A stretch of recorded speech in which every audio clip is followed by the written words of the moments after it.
Before you picture royal weddings as sparkling pageantry, imagine this. A child so small her crown slips over her eyes, struggling beneath the weight of silk and gold. 6-year-old Isabelle of France staggers toward an altar in London, while hundreds of candles flicker against the soaring stone of St. Paul's Cathedral. At the far end waits a man nearly 5 times her age, ready to claim her as his queen. Over the next few minutes, you'll uncover the disturbing truth Europe tried to bury, evidence of how royal children were bartered like currency, and how one little girl became the youngest pawn in a ruthless political game. This wasn't a savage ritual from a far-off past. It happened in the heart of medieval England and France, at the height of so-called civilization.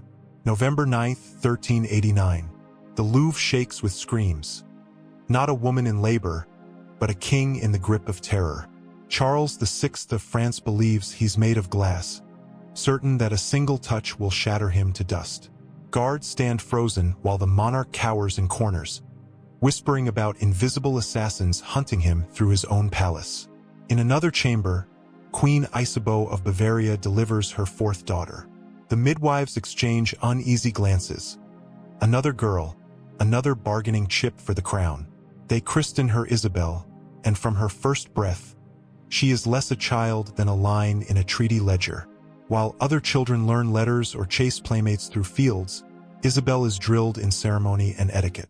Her toys mimic miniature courts, her bedtime stories teach diplomacy rather than dreams. But to understand why a 6-year-old would one day wed a man old enough to be her father, you have to see the rot at the heart of France's royal family. Charles VI, later called Charles the Mad, wasn't always broken. At 24, during a campaign, something snapped. One moment, he led soldiers. The next, he turned on them, convinced they plotted his murder. Madness came in tides, sometimes months of calm, cultured rule. Then, without warning, he'd tear off his clothes, sprint howling through corridors, or stare blankly when courtiers spoke his name. Doctors tried leeches, potions, and even exorcisms. Nothing eased the storms inside his mind. And where most saw tragedy, Isabeau of Bavaria saw advantage. Each relapse meant more influence to seize, more riches to hoard, more lovers to entertain while her husband hid from phantoms. Even royal scribes, whose task was to polish reputations, wrote with open disgust.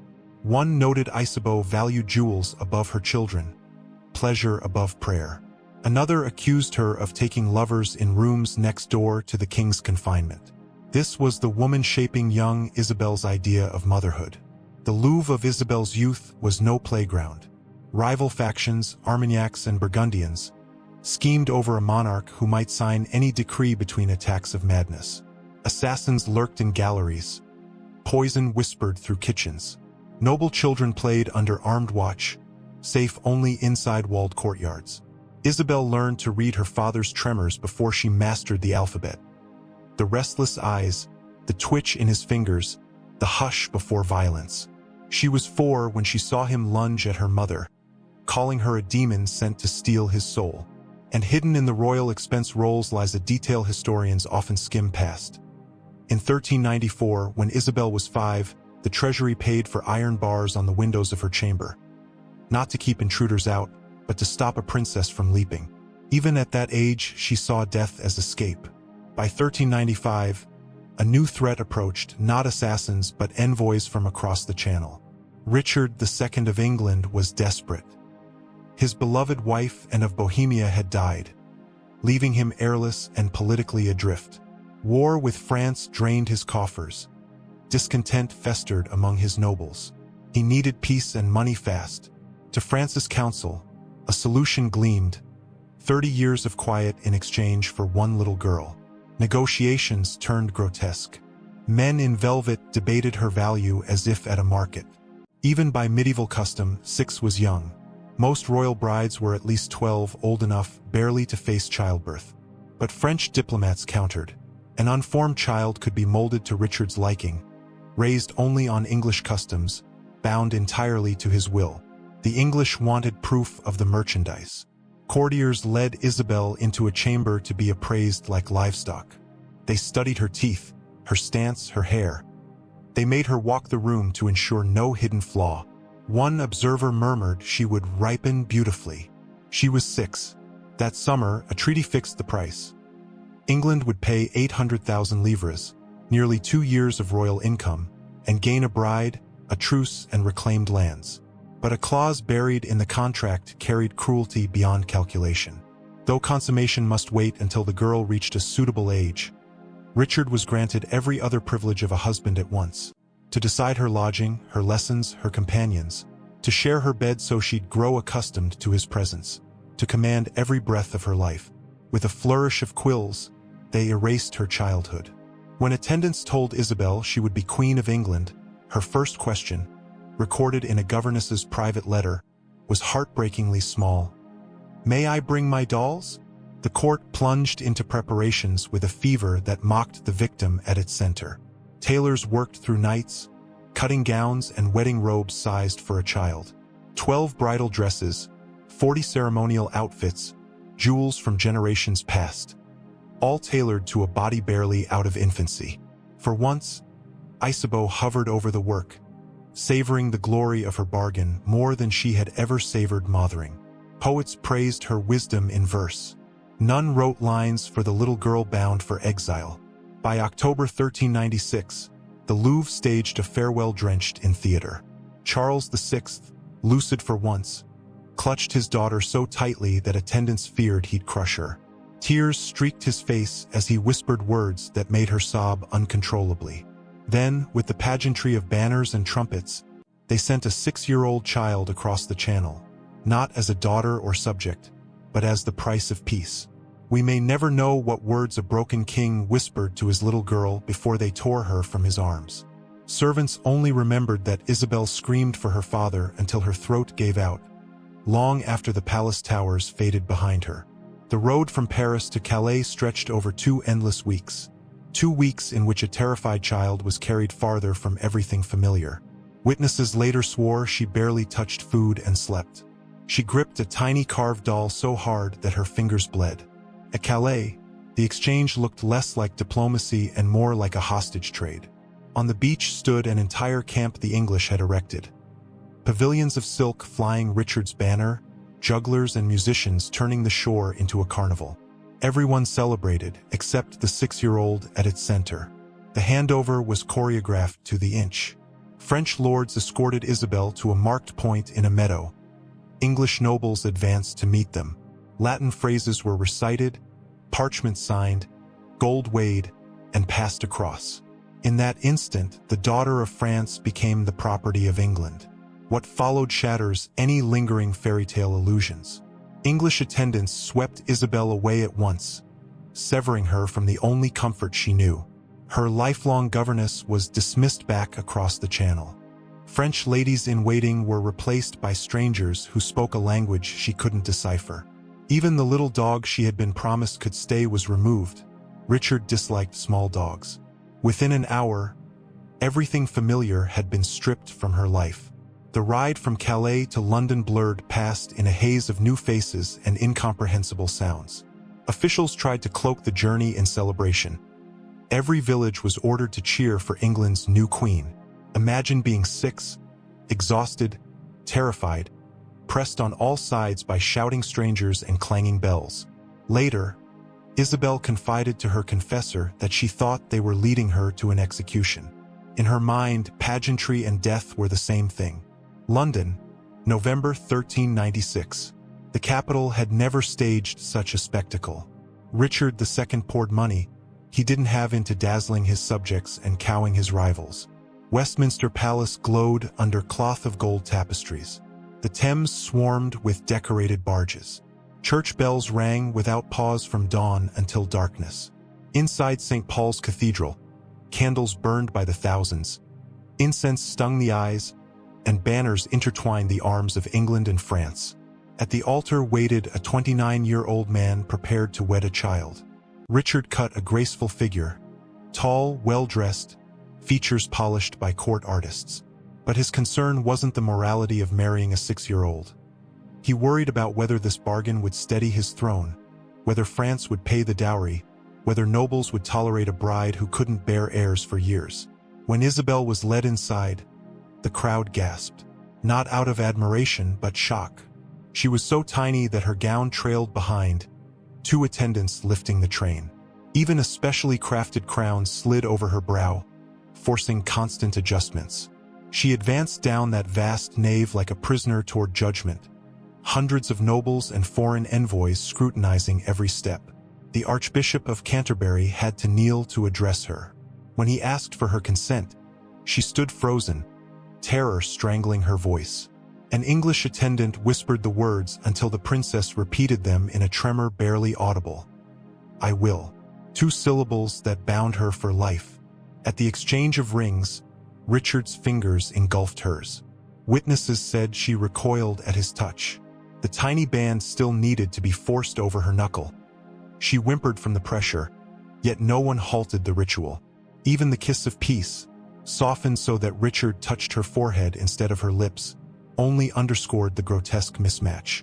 And just like that, Isabelle of France became Isabella of England, queen consort to a man who could have been her father. Bells thundered, coins showered the poor, voices roared with celebration. At the center stood a child, tears streaking her face, baffled by why everyone cheered on the worst day of her life. A feast followed at Westminster Hall. 2,000 guests devoured courses that might have sustained whole villages. Swans stuffed with peacocks, boars' heads gilded with gold leaf, wines from every port. Acrobats tumbled, minstrels sang, fools capered. Isabelle sat at the high table on a special chair that hoisted her to adult height. She never touched her food. According to the Archbishop of York, she stared through the revelry at a single point on the wall, as though her spirit had fled and left a shell behind. Yet the darkest ritual still lay ahead. Medieval wedding nights were public theater, not necessarily consummation, but the bedding. The bride was undressed by her ladies, blessed by the clergy, and laid in bed before the groom entered, curtains drawn, the union declared complete. For Isabelle, the custom was softened only slightly. She was tucked beneath covers in her shift, clinging to the single French doll allowed to remain. Richard appeared in his night robe. Courtiers watched as he climbed into the bed beside a 6-year-old, then withdrew, leaving them alone behind heavy drapes. No record reveals what passed in that chamber. Richard later claimed he spared the child, and nothing proves otherwise. But the following morning, her attendants found her curled wordless in a corner of the enormous bed. She remained silent for 3 days. When speech returned, her first words in French were, "When can I go home?" The answer was never, and here the story twists in ways history rarely mentions. Though Richard had taken part in an appalling bargain, he treated the young queen with an unexpected gentleness afterward. He gave her rooms of her own at Windsor, staffed by French speakers he personally sought out. He visited often, yet kept a separate bedchamber. His gifts weren't crowns or silks but toys, storybooks, even a white pony she named Blanche. Was that kindness or another step in shaping her to his will? Scholars still argue. What is clear is that over time, Isabelle began to trust him. She picked up English, joined court pageants, and even called him my lord uncle. A child's attempt to name a bond too tangled to understand. If this hidden history shocks you, don't let it disappear again. Tap like, share it with someone who believes royal stories always end in romance, or comment on why you think tales like Isabelle's were erased from the record. And make sure you subscribe because what happened next, to Richard, to Isabelle, and to the throne of England, is even darker than the wedding that stole her childhood. Richard, for his part, seemed genuinely attached to her. He ordered portraits showing them side by side. He seated, she standing, a tiny hand resting on his sleeve. He wrote verses about innocence and protection. He lashed out violently at anyone who mocked the queen. But don't mistake this for redemption. A kind captor is still a captor, and a gentle predator is still a predator. However softly he spoke, a child bride is still a child bride. Life inside England's court slipped into something almost routine, though it was anything but normal. Isabelle was paraded through state ceremonies like a rare animal. Foreign envoys noted how perfectly trained she seemed, reciting English poems, executing intricate court dances. And before we peel back the next 3 revelations about what child brides endured in medieval courts, pause for a second. If this hidden history unsettles you as much as it did me when I dug through the archives, hit subscribe and turn on notifications so you don't miss the stories official histories tried to bury.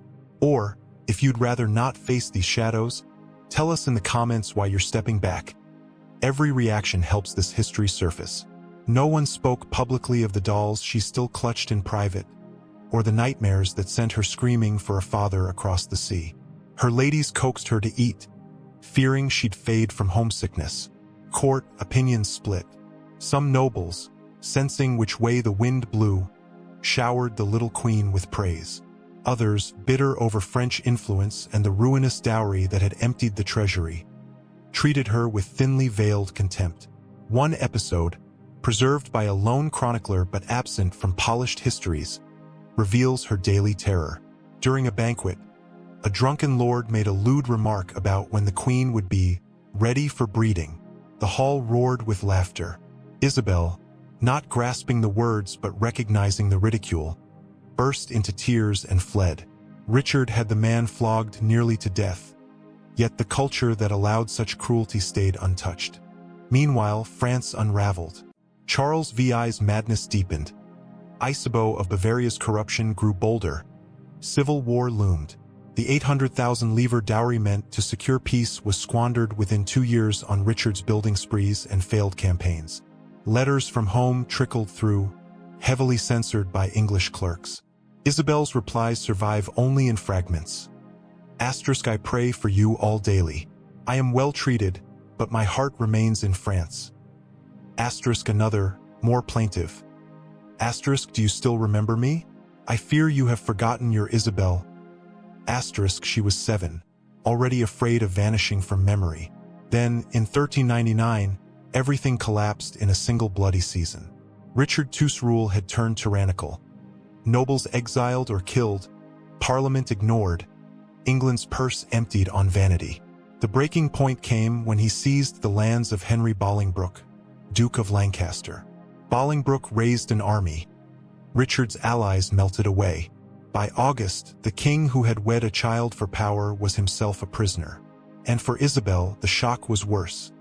She awoke one morning as England's queen and went to bed that night a 10-year-old widow. Richard was taken to Pontefract Castle, where months later he died. Starved, some whispered. Struck with an axe, said others. Isabelle never saw him again, never said farewell. Her last glimpse was of a man. Captor, guardian, nightmare, and only friend, dragged off in chains as she screamed his name. Now she belonged to another ruler who saw not a child to protect but a problem to erase. Henry IV faced an awkward truth. By law, Isabelle was still England's queen. The dowry was gone. Sending her home meant repaying silver that no longer existed. Keeping her meant feeding a living relic of the last regime. His answer was elegant and merciless. She was moved to Havering Palace as an honored guest. Forbidden to leave, to write uncensored letters, or to receive French visitors. For 3 years, from 10 to 13, she lived in a cage lined with silk. Those years, when most children learn, explore, and grow, Isabelle spent as a political hostage. Her surviving letters from this time, buried in archives and dismissed as trivial, tell of hope decaying.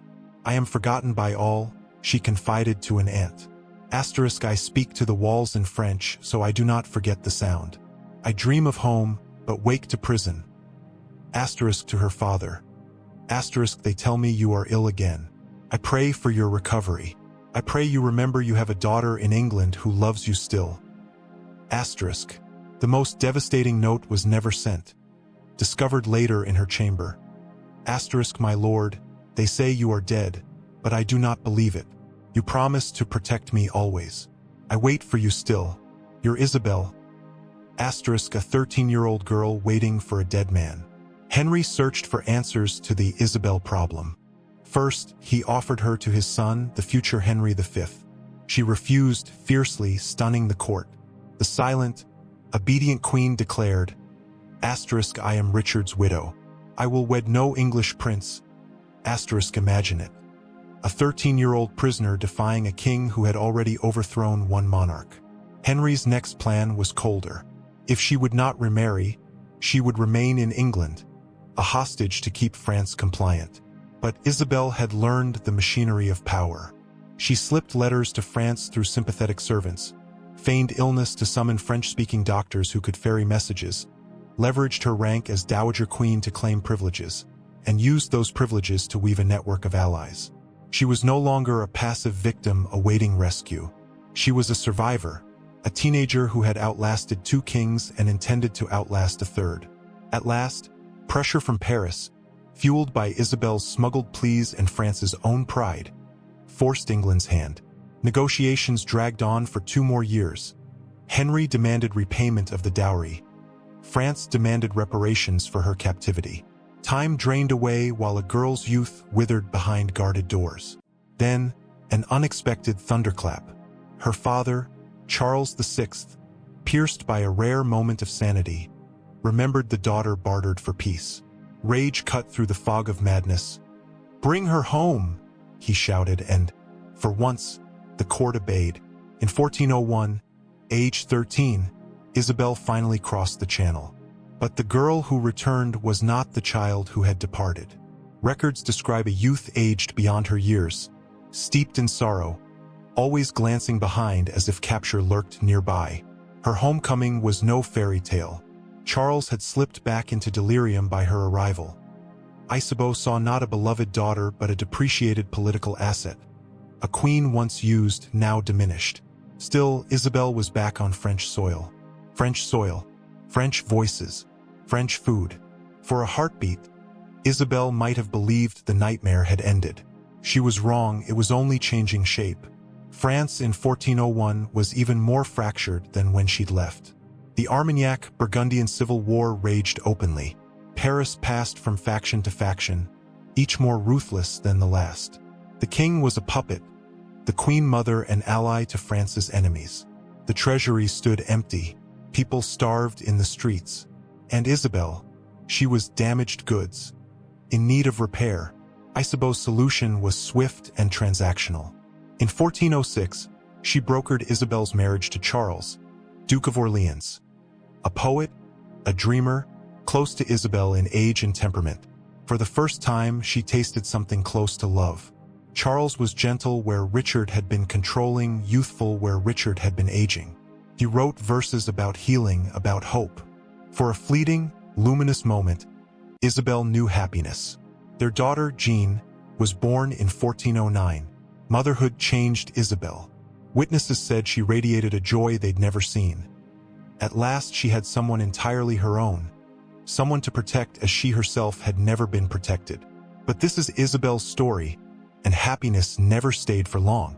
The birth had been brutal, too much for a body malnourished by grief, worn thin by years of captivity, aged before its time. The same physicians who failed to cure a mad king couldn't save a dying queen. At just 20, Isabelle made one final request: to hold her child. They placed the infant in her arms, and she whispered something into Jean's ear. No one caught the words. They belonged to the mother and daughter alone. On September 13, 1409, Isabelle died, 20 years old. Twice a queen, a prisoner, a pawn, and finally, briefly, a mother who had known love. Court chroniclers spared her 3 lines. 3 lines for a girl sold at 6, widowed at 10, locked away until 13, and dead at 20. Lines that measured her death in political consequences, not human loss. But the truth lingers, scattered through archives, hidden in private letters, scribbled in margins where brave scribes dared to write what official history erased. Isabelle of France was never a fairy tale princess. She was a child sacrificed to power. Her suffering was not noble. It was preventable cruelty wrapped in silk and called diplomacy. Every sigh over knights and ladies, every starry-eyed vision of courtly love, erases victims like Isabelle, children bought and sold, women traded like cattle, lives reduced to bargaining chips. The evidence is irrefutable. Wedding contracts treating her as property, account books recording the price of a 6-year-old, letters begging for freedom, servants' reports of tears, medical notes on a body collapsing under a lifetime of trauma. Her story wasn't rare. It happened again and again. Margaret von Jülich married at 15. Philippa of England promised at 1. Countless nameless girls were unrecorded because they mattered only as assets. Isabelle endures in memory not because her fate was unique, but because enough fragments survived to expose the truth. She stands for them all, every child offered up for dynastic gain. So the next time someone gushes about the romance of the Middle Ages, remember Isabelle weeping for her father as she was carried across the channel. When you hear of the glory of chivalry, picture a 6-year-old asking if she could bring her dolls to her wedding. When people defend arranged marriages as different times, think of a 20-year-old dying from a body destroyed by ownership. Isabelle of France was murdered, not by blade or poison, but by politics. Not in an instant, but across 14 slow years. Her childhood was murdered at 6, her freedom at 10, her hope at 13, her body surrendered at 20. She left behind a daughter destined for the same machinery, another girl converted into currency for men's ambition. The wheel kept turning because no one stopped it. We can't undo the past, but we can refuse to romanticize its violence. Call it what it was. Child abuse endorsed by church and crown, human trafficking dressed as ceremony, innocence bled dry in the name of power. If Isabelle's story shocked you, don't let it vanish into silence. Share it. Comment why you believe voices like hers matter, or, if you'd rather look away, say why. Either way, refuse to let history bury her again.